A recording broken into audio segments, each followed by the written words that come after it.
Tuketi.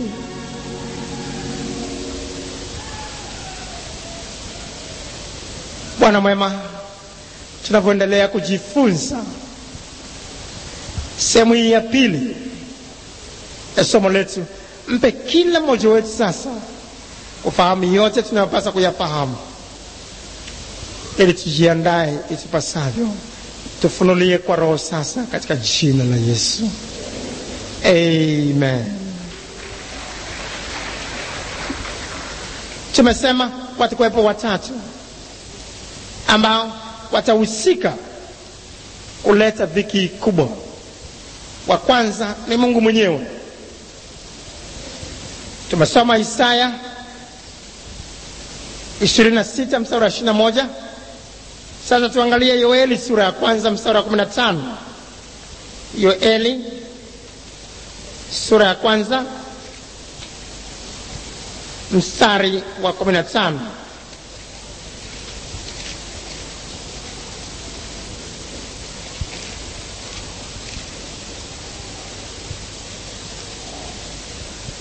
Ole wake siku hii, kwa maana siku ya Bwana inakaribia, nayo itakuja kama uangamivu utokao kwake aliye Mwenyezi. Mwenyezi Mungu mwenyewe atahusika kuleta ghadhabu juu ya wanadamu katika dhiki kubwa. Ufunuo Yohana sura ya 14 mstari wa 7. Ufunuo Yohana sura ya 14 mstari wa 7.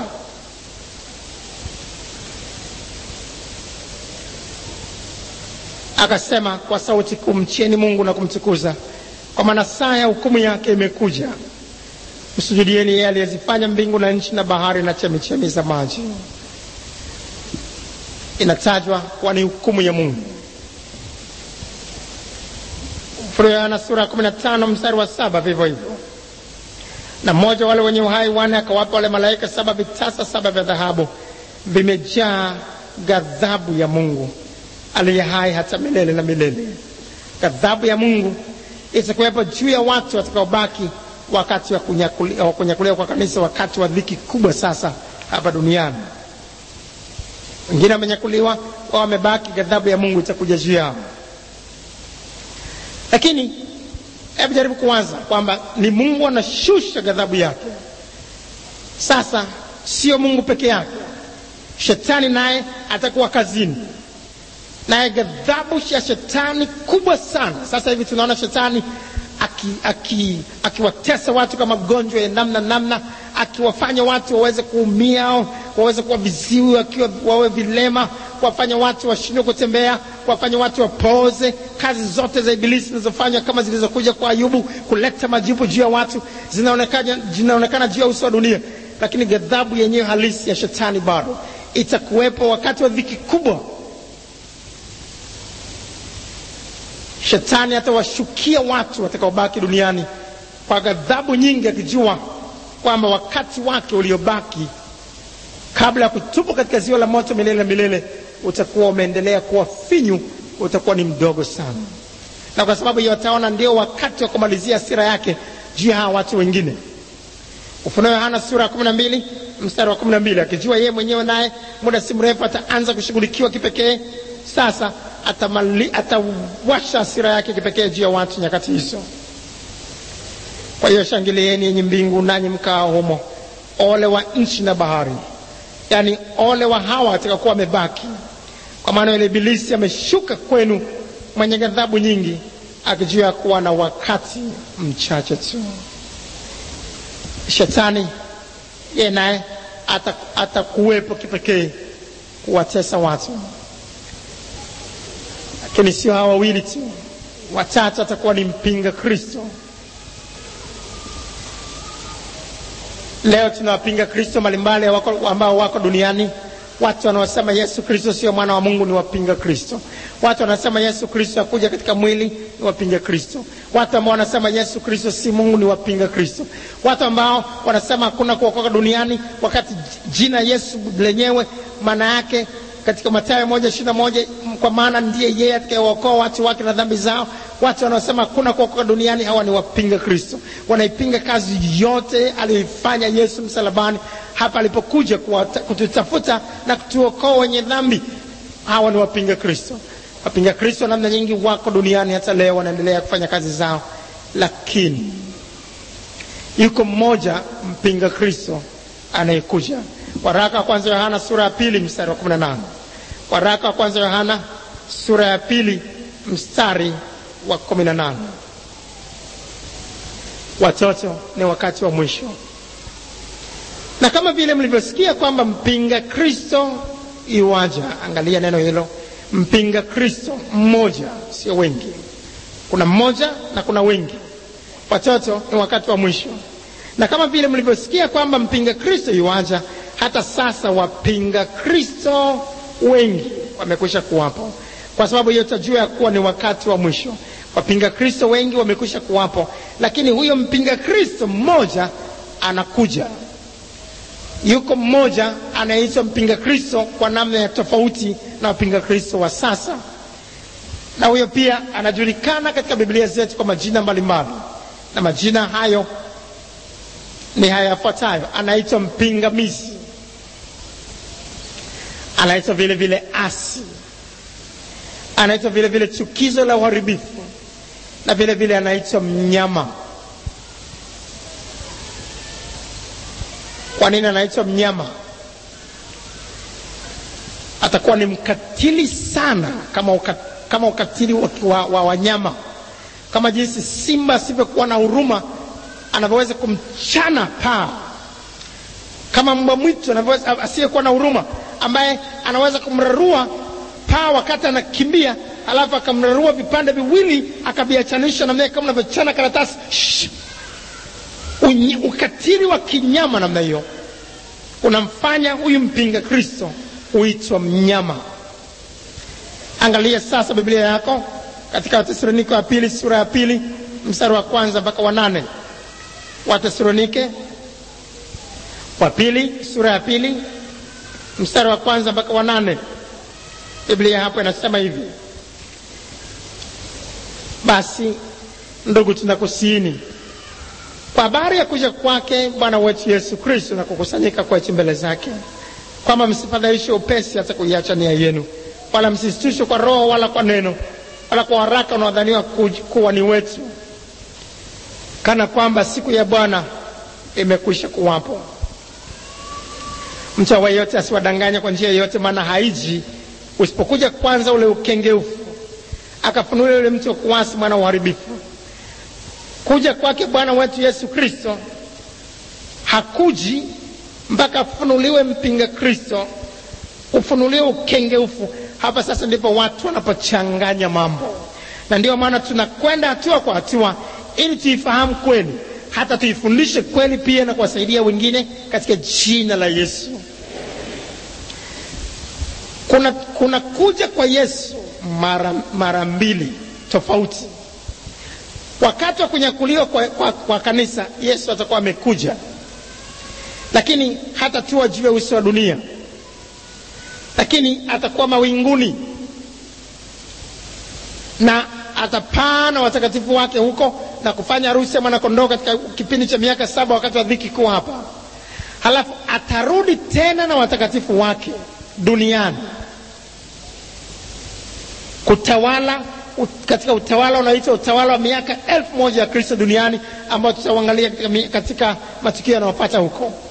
Atakapokuja na watakatifu wake maelfu, atatua kwenye mlima wa Mizeituni, pale pale alipopaa kwenda mawinguni, alipopaa wakati ule akiwaacha wanafunzi wake. Na atakuwa amekuja na farasi mweupe, na hao wengine watakatifu wake aliowachukua wakati kwenye kulia kwa kanisa watakuwa wamekuja pamoja naye, na watakuja sasa duniani tena. Na huko ndiko kunaitwa kuja kwa Yesu Kristo mara ya pili duniani. Kuja kwa Yesu Kristo mara ya pili duniani, ambapo atakanyaga dunia kwenye mlima wa Mizeituni. Tutaangalia juu ya somo la kuja kwa Yesu Kristo mara ya pili duniani mbele kidogo katika mfululizo wa matukio haya. Wakati huo sasa, kipindi hicho cha kuja kwa Yesu mara ya pili duniani kitatanguliwa la kipindi hiki cha dhiki kuu. Sasa watu wanachanganya mambo haya, wanafikiri ni kunakotajwa hapa ni kunyakuliwa kwa kanisa, hicho ni kitu kingine, na kuja kwa Yesu Kristo mara ya pili duniani ni kitu kingine. Wakati wa kunyakuliwa kwa kanisa, Yesu Kristo anapaa mawinguni, anakuwepo tu mawinguni kule, na sisi tunakwenda kumlaki hewani. Lakini wakati wa kuja kwa Yesu Kristo mara ya pili duniani, atakuja duniani kabisa kutawala katika utawala wa miaka 1000 duniani, na atakuja na watakatifu wake na kutua pale pale katika mlima wa Mizeituni alipoondoka, alipopaa kwenda mawinguni. Baada ya kufahamu tofauti hiyo, sasa tuende pamoja. Basi ndugu, tunakusihi tangu mstari wa kwanza tena, kwa habari ya kuja kwake Bwana wetu Yesu Kristo na kukusanyika kwetu mbele zake, kwamba msifadhaishwe upesi hata kuiacha nia yenu, wala msisitishwe kwa roho, wala kwa neno, wala kwa waraka unaodhaniwa kuwa ni wetu, kana kwamba siku ya Bwana imekwisha kuwapo. Mtu awaye yote asiwadanganye kwa njia yote, maana haiji usipokuja kwanza ule ukengeufu, akafunulia yule mtu wa kuasi, mwana wa uharibifu. Mtu wa kuasi, mwana wa uharibifu, yote ni majina yake huyo mpinga Kristo. Yule mpingamizi ni jina lake bado, ana majina mengi. Ajinuaye nafsi yake juu ya kila kiitwacho Mungu ama kuabudiwa, hata yeye mwenyewe kuketi katika hekalu la Mungu, akijionyesha nafsi yake kana kwamba yeye ndiye Mungu. Je, amkumbuke ya kuwa wakati nilipokuwa hapa pamoja nanyi naliwaambieni haya? Na sasa lizuialo mwalijua, yule apate kufunuliwa wakati wake.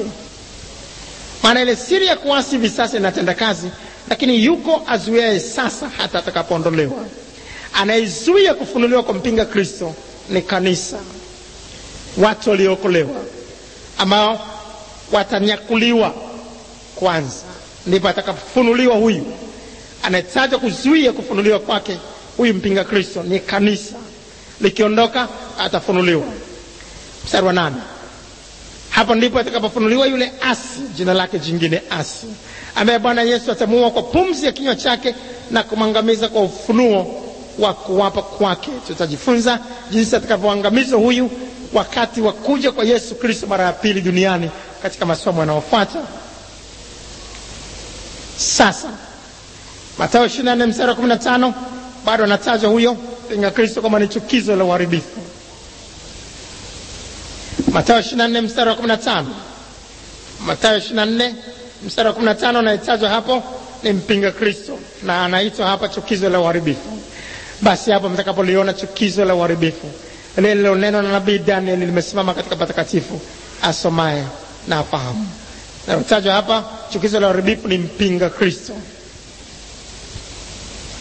Ufunuo Yohana sura ya 13 mstari wa 1 mpaka wa 6 anazungumziwa sana hapa mnyama, ndio jina lake. Ufunuo Yohana sura ya 13 mstari wa 1 mpaka wa 6. Kisha nikaona mnyama akitoka katika bahari, mwenye pembe 10 na vichwa 7, na juu ya pembe zake ana vilemba 10, na juu ya vichwa vyake majina makufuru. Huyu mnyama anayetajwa hapa ni mpinga Kristo, ambaye atakuwa katili sana kwa ukatili wa kinyama. Na anatajwa hapa kutoka katika bahari. Kutoka katika bahari maana yake nini? Anatoka katika bahari gani? Bahari inayotajwa hapa katika unabii maana yake ni kusanyiko kubwa la watu. Mahali lilipo kusanyiko kubwa la watu panaitwa bahari. Na maana hii tunaipata katika maandiko yafuatayo. Ufunuo Yohana sura ya 17 mstari wa 15.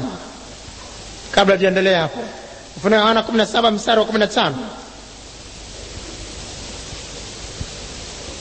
Kisha kaniambia, yale maji uliyoyaona hapa wakati ile kahaba ni jamaa na makutano na mataifa na lugha. Jamaa na makutano na mataifa na lugha wanaitwa maji yaliyoonekana hapo. Yale maji uliyoyaona, yale maji uliyoyaona, makutano makubwa, mataifa na lugha. Mkutano mkubwa sana wa watu unapotokea panaitwa maji au bahari. Isaya 17 Isaya 17 mstari wa 12. Isaya sura 17 mstari wa 12. Uvumi wa watu wengi, wanavuma kama uvumi wa bahari. Ngurumo ya mataifa, wananguruma kama ngurumo ya maji mengi. Uvumi wa bahari unazungumziwa hapo, ni uvumi wa watu wengi. Bahari, watu wengi. Isaya 57 mstari wa 20. Isaya 57 mstari wa 20. Bali wabaya wanafanana na bahari iliyochafuka, maana haiwezi kutulia na maji yake hutoa tope na takataka. Wale wabaya wengi kwa pamoja wanafananishwa na bahari. Katikati ya sasa ya watu hao wengi, katikati ya bahari, hata sehemu nyingine katika bahari inaposema, katika Biblia inaposema bahari ikawatoa wafu wake, inazungumzia dunia iliyokaliwa na watu wengi. Bahari kutoa wafu wake inazungumzia dunia kutoa watu watakaokuwa wamekufa, kama tutakavyoweza kuona huko mbeleni katika masomo yanayofuata katika ufufuo wa wafu na kadhalika. Sasa mnyama anatajwa hapa kwamba atatoka katika bahari. Maana yake atatoka katikati ya watu walioko duniani. Kwa hiyo huyo mnyama atakuwa mtu kabisa kabisa ambaye amekuwako duniani. Kwa hiyo kwa sababu sasa tuko nyakati za mwisho, tuko ukingoni kabla ya mambo haya kutokea, ina maana huyo mtu tayari hata sasa yuko. Huyo mpinga Kristo ni mtu kabisa wa kawaida, yuko hata sasa. Na kinachozuia kufunuliwa kwake ni kanisa. Hata kanisa itakapoondolewa, katika kunyakuliwa kwa kanisa, ndipo itakapofunuliwa. Turudi katika Ufunuo Yohana 13 sasa. Ufunuo Yohana sura 13 mstari wa 1 kuendelea mpaka mstari wa 6. Kisha nikaona mnyama akitoka katika bahari, mwenye pembe 10 na vichwa 7, na juu ya pembe zake ana vilemba 10, na juu ya vichwa vyake majina makufuru. Vichwa, pembe na vilemba ni alama ya nguvu na utawala. Ufunuo Yohana sura 17 mstari wa 3. Akanichukua katika roho hata jangwani, nikaona mwanamke ameketi juu ya mnyama mwekundu sana, mwenye kujaa majina makufuru, mwenye vichwa 7 na pembe 10. Sasa angalia mstari wa 9 mpaka 13, natoa ufafanuzi. Hapa ndipo penye akili zenye hekima. Vile vichwa 7 ni milima 7 na wakali ya mwanamke huyo, navyo ni wafalme 7. 5 wamekwisha kuanguka na moja yupo, na mwingine hajaja bado. Naye atakapokuja imempasa kukaa muda mchache. Na yule mnyama aliyekuwako naye hayuko, yeye ndiye wa 8, naye ni mmoja wa wale 7, naye aenenda kwenye uharibifu. Sura 12 mpaka 13.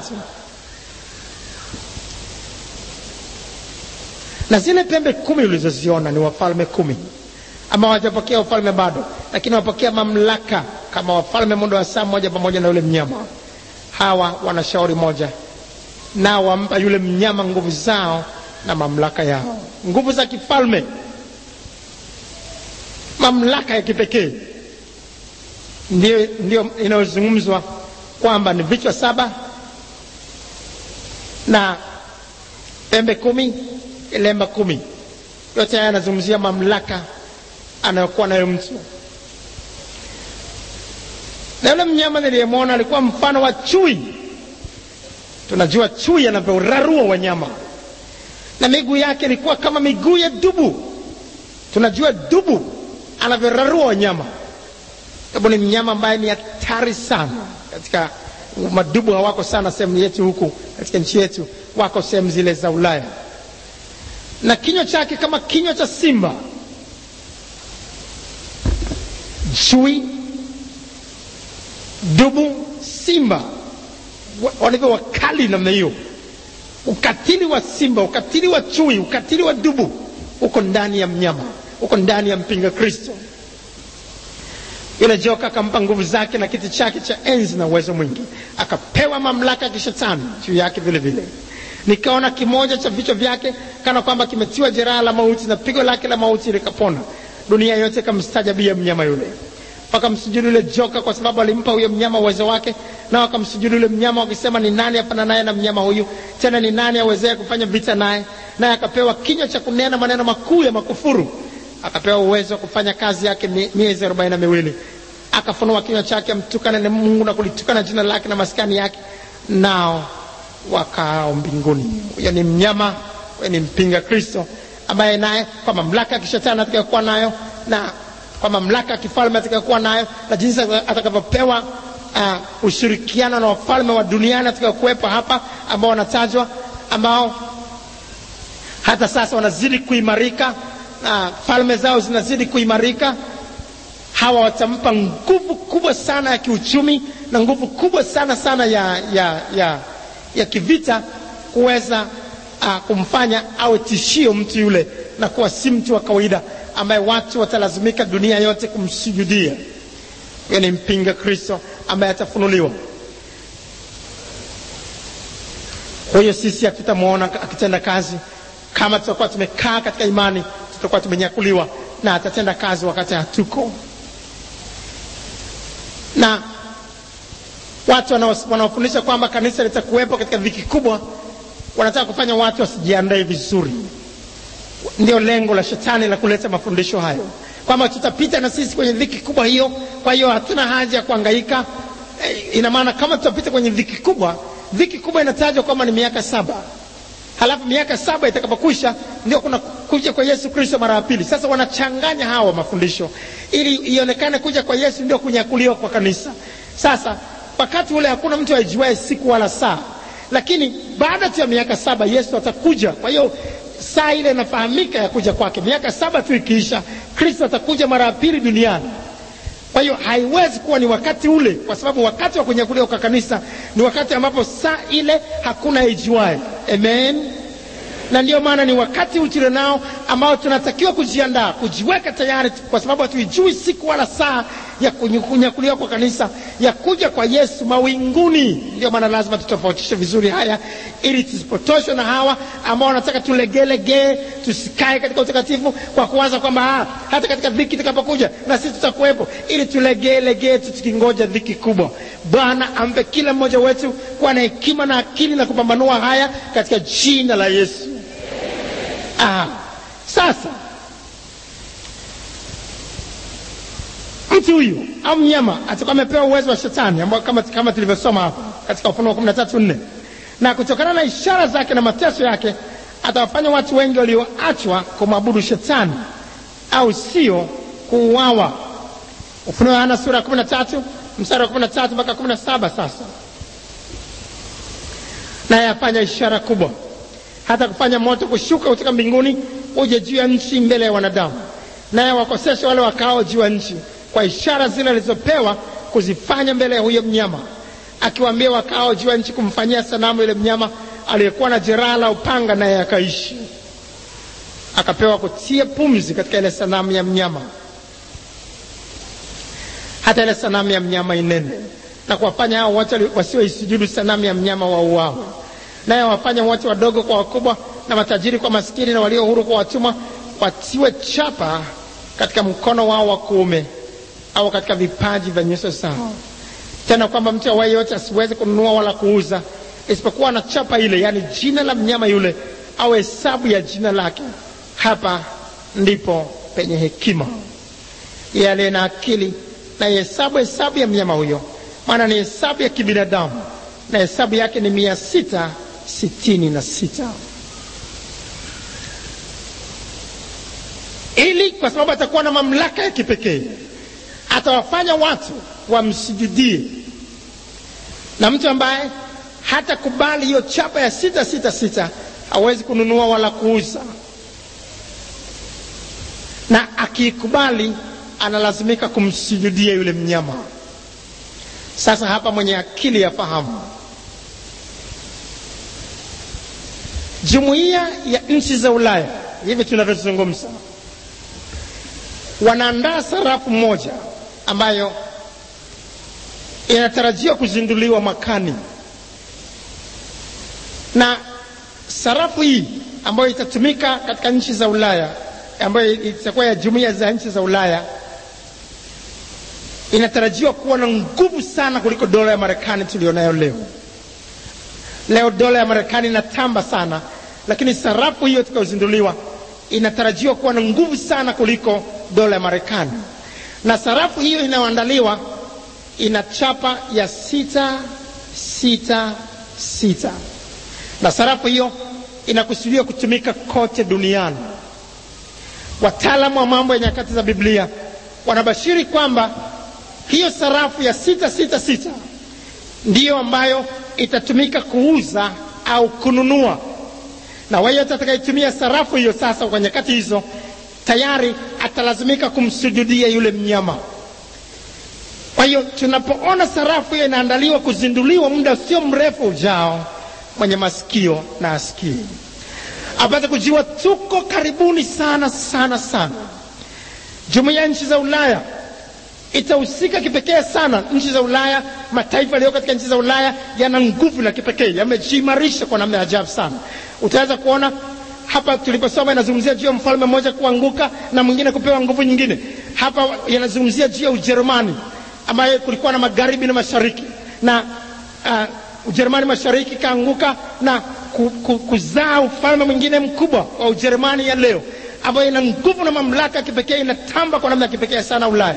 Na mataifa yote haya yatakayokuwepo katika jumuiya nchi za Ulaya yatampa nguvu mpinga Kristo kwa namna ya kipekee. Na chapa ya 666 ambayo inaonekana katika sarafu hizo ni mwanzo tu wa matayarisho ya huyo ambaye atafunuliwa kwa namna ya wazi sana wakati kanisa limenyakuliwa. Ndio tunaweza kujua kwamba muda uliobakia ni mchache sana. Mshike mkono jirani yako, mwambie muda uliobakia ni mchache sana.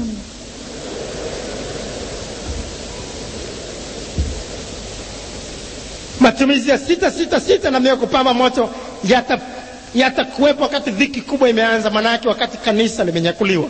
Kwa hiyo maandalizi haya tunayoona na kuwepo yanatutahadharisha kwamba tushike sana tulicho nacho, asije mtu akaitwaa taji yetu.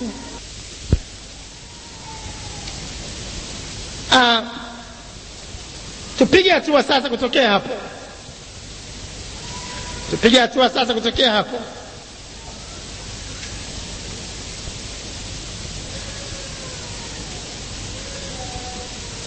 Watu watampokea huyo mpinga Kristo kwa namna ya kipekee na kumsujudia. Maana Biblia inasema katika Yohana 5:43, na hilo lazima litimie: mimi nimekuja kwa jina la Baba yangu, wala ninyi hamnipokei. Mwingine akija kwa jina lake mwenyewe mtampokea huyo. Huyo mpinga Kristo atampokea, atakuwa amekuja kwa jina lake mwenyewe, lakini watampokea wanadamu kwa wingi wao, wakifikiri huyo ndiyo msaada na ukombozi wao, kumbe wanazidi kuharibikiwa. Twende sasa katika kipengele cha 5. Makusudi ya dhiki kubwa.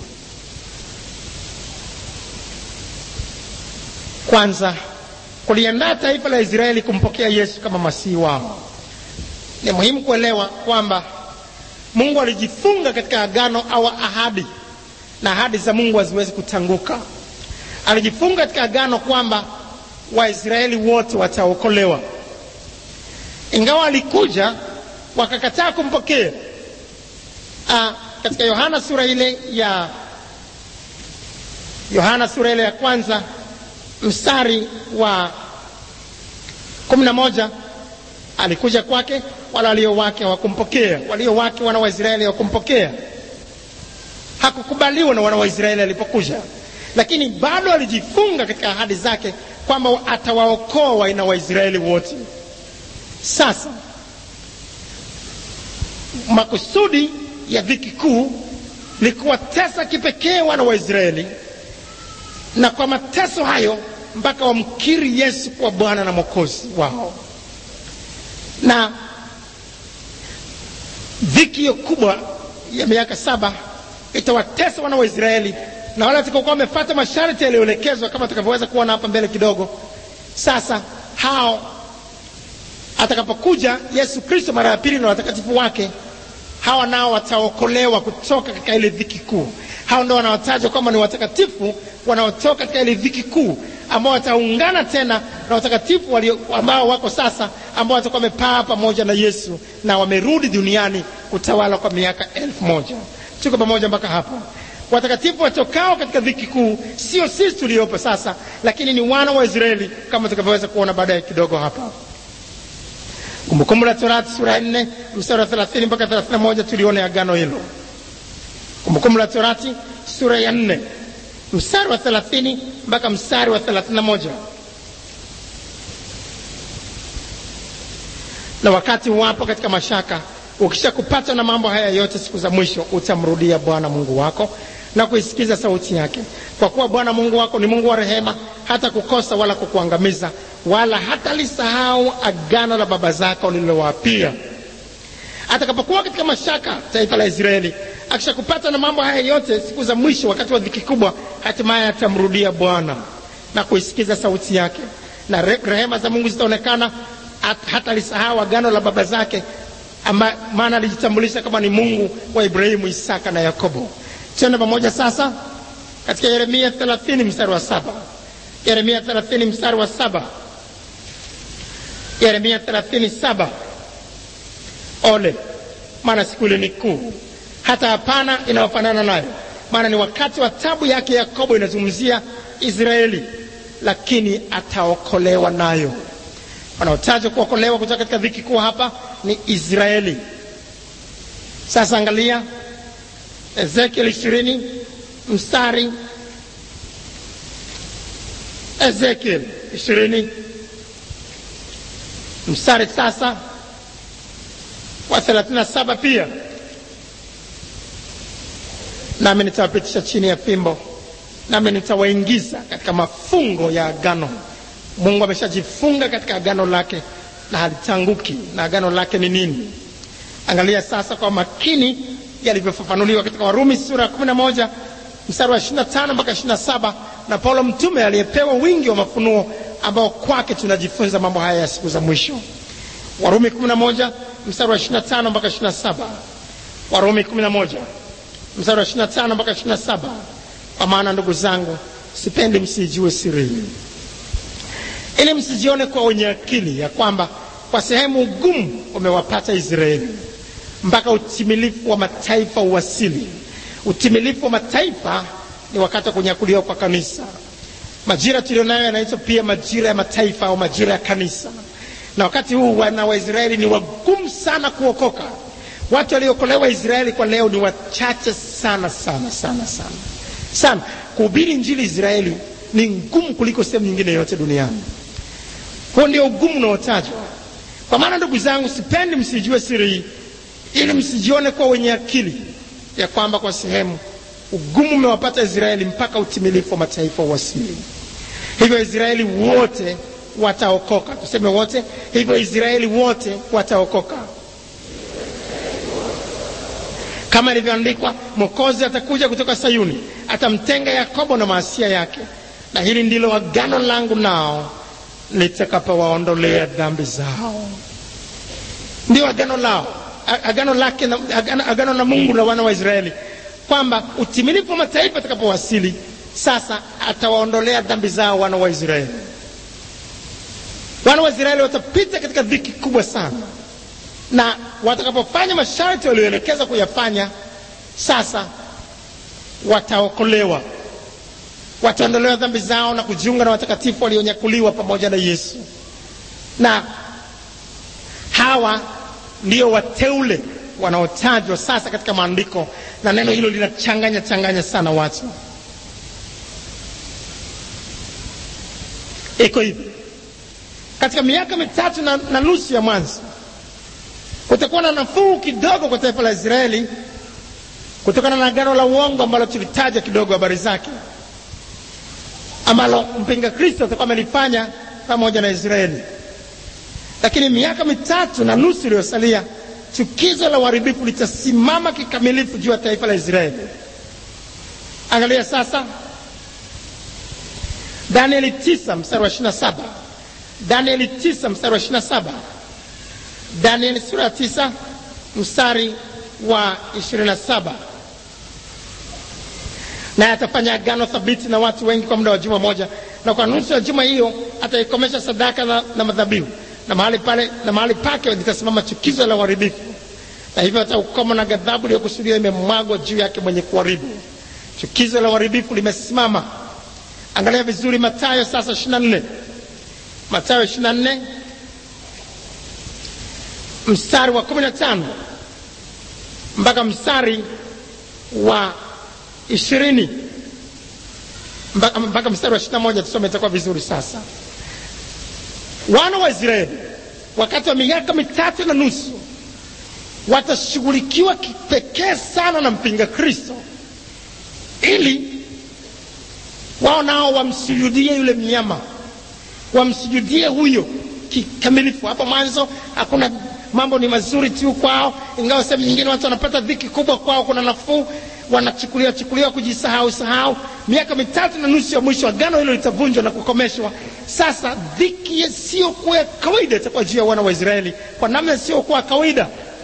Sasa watakaofuata masharti haya ndio watakaookoka katika hawa wana wa Israeli.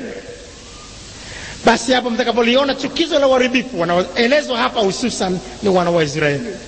Basi hapo mtakapoliona chukizo la uharibifu lile lililonenwa na nabii Daniel limesimama katika patakatifu, wasomaye na afahamu, ndipo walio katika Uyahudi, tuseme wote, ndipo walio katika Uyahudi.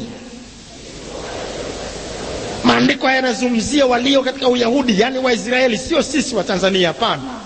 Ndipo walio katika Uyahudi na wakimbilie milimani, na aliye juu ya dari asishuke kuvichukua vitu vilivyomo nyumbani mwake, wala aliye shambani asirudi nyuma kuichukua nguo yake. Anatakiwa akimbie ili asimsujudie mnyama, ili akikimbia hata akawa katika dhiki, akalishwa kwa shida huko atakakuwa, lakini huyo ndiye atakayesalimika atakapokuja kwa Yesu Kristo. Wote atakaokuwa wamesalimika, wana wa Israeli ambao watakuwa hawajamsujudia yule mnyama au kuipokea chapa yake, hao sasa watakuwa ni watakatifu watakaotoka katika dhiki ile kuu. Tunaanza kupambanua vizuri sana. Ndipo walio katika Uyahudi na wakimbilie milimani, na aliye juu ya dari asishuke kuvichukua vitu vilivyomo nyumbani mwake, wala aliye shambani asirudi nyuma kuichukua nguo yake. Ole wao wenye mimba na waamshao siku hizo, yani wanyonyeshao siku hizo. Ombeni ili kukimbia kwenu kusio wakati wa baridi wala siku ya Sabato. Wana wa Israeli mpaka leo wanashika Sabato kwa namna ya ajabu sana, hawaambiliki kuhusu Sabato. Na katika Sabato kuna mwendo unaoitwa mwendo wa Sabato. Matendo ya Mitume sura ile ya kwanza, Matendo ya Mitume sura ile ya kwanza, katika amri za Sabato, mtu wakati wa Sabato mtu hatakiwi kutembea zaidi ya mwendo wa Sabato. Matendo ya Mitume sura ya kwanza mstari wa 12. Kisha wakarudi kwenda Yerusalemu kutoka mlima ulioitwa Mizeituni ulio karibu na Yerusalemu, wapata mwendo wa Sabato. Umbali wa kutoka mlima Mizeituni mpaka Yerusalemu ndio mwendo unaoitwa mwendo wa Sabato. Chini kidogo ya maili moja, chini kidogo ya maili moja, ni karibu sana. Watu wakuruhusiwa, watu kama wangetembea zaidi ya mwendo huo, mtu anatembea zaidi ya maili moja namna hiyo, anakwenda maili 5, maili 10, huyo anahesabika kuivunja Sabato. Sasa Waisraeli washika Sabato, Yesu anawaambia, si nyinyi mnashika Sabato yenu sana? Basi ombeni wakati wa kukimbia kwenu usio wakati wa Sabato. Maana kama itakuwa ni Sabato na mruhusiwi kukimbia, mruhusiwi kutembea zaidi ya mwendo wa Sabato, mmekamatwa na mpinga Kristo, mmekwisha. Kwa hiyo ombeni kwamba wakati huo hautakuwa ni wakati wa kushika Sabato, wanaambia wana wa Israeli. Kwa kuwa wakati huo kutakuwa hapo dhiki kubwa ambayo haijatokea namna yake tangu mwanzo wa ulimwengu hata sasa, wala haitakuwapo kamwe. Hayo yanazungumziwa juu ya wakati wa wana wa Israeli. Sasa katika Mathayo 24 mstari wa 21 mpaka 22. Mathayo 24 mstari wa 21 mpaka 22. Kwa kuwa wakati huo kutakuwa hapo dhiki kubwa ambayo haijatokea namna yake tangu mwanzo wa ulimwengu hata sasa, wala haitakuwa hapo kamwe. Na kama siku hizo zisingelifupizwa, asingeokoka mtu yeyote, lakini kwa ajili ya wateule zitakupizwa siku hizo. Hapa ndipo kwenye watu wanapochanganywa. Wateule wanaotajwa hapa sio sisi tuliokolewa. Neno mteule au wateule linapotumika katika Biblia linatumika kwa maana 4 tofauti. Kwanza, Yesu Kristo. Isaya 42 mstari wa kwanza. Isaya 42 mstari wa kwanza. Isaya 42 mstari wa kwanza. Tazama mtumishi wangu nimtegemezaye, mteule wangu. Huyo anatajwa Yesu. ambaye nafsi yangu imependezwa naye. Tunajua alivyosema, huyu ni mwanangu mpendwa wangu nayependezwa naye. Anatajwa Yesu kwamba ni mteule wa Bwana. Pili, malaika watiifu. Timotheo wa kwanza 5:21 wanaitwa malaika wateule. Malaika watiifu wanaitwa malaika wateule. Hawa na wanaitwa wateule. Tatu, sisi tuliokoka. Tito 1:1, waraka wa kwanza Petro sura ya kwanza mstari wa kwanza mpaka wa pili, Warumi 8:33, Luka 18:7. Sisi tuliokolewa sasa vile vile tunaitwa wateule. Tito 1:1, tusome labda hapo tukomboa wakati. Paulo mtumwa wa Mungu na mtumwa wa Yesu Kristo kwa ajili ya imani ya wateule wa Mungu. Hao wanataja ni watu waliokolewa. Wateule vile vile ni taifa la Israeli. Isaya 65 mstari wa 8 mpaka wa 9. Isaya 65 mstari wa 8 mpaka wa 9. Bwana asema hivi: kama vile divai mpya patikavyo katika kichala na mtu mmoja usema usikiharibu kwa maana mna baraka ndani yake, ndivyo nitakavyotenda kwa ajili ya watumishi wangu ili nisiwaharibu wote. Nami nitaleta uzao toka Yakobo na mrithi milima yangu toka Yuda, na mteule wangu atairithi na watumishi wangu watakaa huko. Mteule hapa ni taifa la Israeli. Isaya vile vile 45 mstari wa 4, kwa ajili ya Yakobo mtumishi wangu na Israeli mteule wangu. Tuseme wote, na Israeli mteule wangu. Tena, na Israeli mteule wangu. Sasa katika Mathayo 24 mstari wa 21, 22 kwamba siku hizo zinakupizwa kwa ajili ya wateule. Wanaotajwa wateule hapa ni Israeli mteule wake, ni wana wa Israeli, sio sisi tuliokoka sasa. Lazima tupambanue. Amen.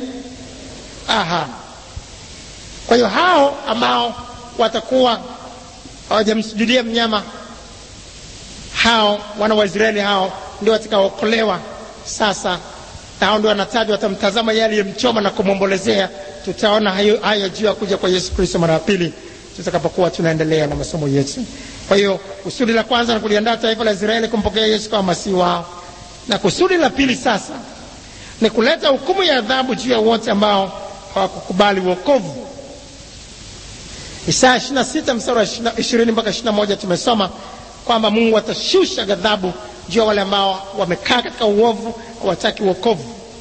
Na Thesalonike wa pili sura ya pili mstari wa 7 mpaka 12 vile vile tunaona wale ambao hawakuipenda kweli na kutaka kuokolewa, sasa ghadhabu ya Mungu itashuka kwao. Hakuipenda ile kweli wapate kuokolewa, ghadhabu ya Mungu itashuka kwao. Mstari wa Thesalonike wa pili, labda sura ya pili tusome mstari ule wa 10 mpaka 12. Na katika madanganyo yote ya udhalimu kwa wanaopotea, kwa sababu hawakukubali kuipenda ile kweli wapate kuokolewa. Kwa hiyo Mungu awaletea nguvu ya upotevu waumini uongo. Nguvu ya upotevu ni nguvu ya mpinga Kristo na ishara zake, ili wahukumiwe wote ambao hawakuiamini kweli, bali walikuwa wakijifurahisha katika udhalimu. Watu ambao hawajaokoka sasa watashughulikiwa na dhiki kubwa hii, lakini wao hawatakuwa na nafasi. Watu ambao sio Waisraeli ambao watabaki hawatakuwa na nafasi tena ya kutubu na kuokolewa. Pazia litakuwa limefungwa, majira ya mataifa yatakuwa yamefika, na wakati huo itakuwa ni wakati tu wa utimilifu wa mataifa utakuwa umewasili, itakuwa ni wakati tu wa taifa la Israeli. Tuende sasa katika kipengele cha 6. Hali itakapokuwa wakati wa dhiki kubwa itakuwaje? Inatisha sana. Itakuwa ni kilio na kusaga meno. Kutakuwa na mateso na dhiki ambayo yatafanya watu wauawe na damu yao kumwagwa kama mavumbi na nyama yao kama mavi, wala hawatakuwepo watu wa kuwalilia wala kuwazika. Sefania 1 mstari wa 15. Sefania sura ya kwanza mstari wa 15. Sefania sura ya kwanza mstari wa 15. Sefania sura ya kwanza mstari wa 15. Siku ile ni siku ya ghadhabu, siku ya fadhaa na dhiki, siku ya uharibifu na ukiwa, siku ya giza na utusitusi, siku ya mawingu na giza kuu. Fadhaa na dhiki. Mstari wa 17 mpaka 18. Nami nitawaletea wanadamu dhiki, hata watakwenda kama vipofu, kwa sababu wamemtenda Bwana dhambi. Hiyo ni uthibitisho kwamba watu waliokolewa leo hawatakuwepo. Dhiki itakuja. Mungu anasema kwa nini? Kwa sababu wamemtenda Bwana dhambi. Na damu yao itamwagwa kama mavumbi, na nyama yao kama mavi. Fedha yao wala dhahabu yao havitaweza kuwaokoa katika siku ya ghadhabu ya Bwana, bali nchi yote pia itateketezwa kwa moto wa wivu wake, maana atawakomesha watu wote wakao katika nchi, naam, ukomo wa kutisha. Hakuna kumlilia mwingine, kwa sababu wote watakuwa wanalia. Wote watakuwa wako katika hali nzito za dhiki. Hata kama mtu akifa, kila mmoja anaangalia lwake. Leo mtu unamlilia mwenzako kwa sababu wewe uko katika nafuu, wewe huko katika mateso yake, lakini kila mmoja kwenye mateso, nani atamlilia mwenzake? Akifa huyu akaanguka, watu ni kama mavi tu, wanamwagwa kama mavumbi, hawana thamani tena, watakaokufa wakati wa dhiki kuu. Yeremia 25 mstari wa 33 tunaona mambo hayo. Na leo watu wanatenda dhambi na wanaonekana kama Mungu hayuko, lakini hasira ya Mungu imefichwa, imewekwa akiba, na itafunuliwa wakati wa dhiki kubwa. Sefania sura ya 2 mstari wa 1 mpaka 3 inazungumzia juu ya kufunuliwa akiba ya hasira ya Mungu. Na tusome hapa Sefania sura ya 2 mstari wa 1 mpaka 3. Jikusanyeni taifa lisilo na haya, kabla hajaza hiyo amri, kabla hajapita siku ile kama makapi, kabla hajawajilia hasira kali ya Bwana, kabla hajawajilia siku ya hasira ya Bwana. Mtafuteni Bwana, enyi nyote mlio wanyenyekevu wa dunia, ninyi mliozitenda hukumu zake. Itafuteni haki, utafuteni unyenyekevu, huenda mtafichwa katika siku ya hasira ya Bwana. Leo mtu anafanya chochote, unaweza kudhiaki, unaweza kusema hakuna kuokoka, unaweza kusema Mungu hayuko, unaweza kufanya dhambi, unaweza kufanya uzinzi, hakuna mtu anayeshughulika na wewe. Lakini wakati unakuja mzito ambao kutakuwa hakuna jinsi yoyote ya kujitetea, na yatamwagwa mapigo 7 ama tunaangalia kwa haraka hapa. Ufunuo Yohana sura ya 15. Sasa tuende kwa haraka, muda wetu unasonga sana. Ufunuo Yohana sura ya 15 mstari wa 1. Kisha nikaona ishara nyingine katika mbingu iliyo kubwa na ya ajabu, malaika 7 wenye mapigo 7 ya mwisho. Maana katika hayo ghadhabu ya Mungu imetimia. Mapigo 7 yatakuwaje wakati wa dhiki kuu? Twende tuangalie.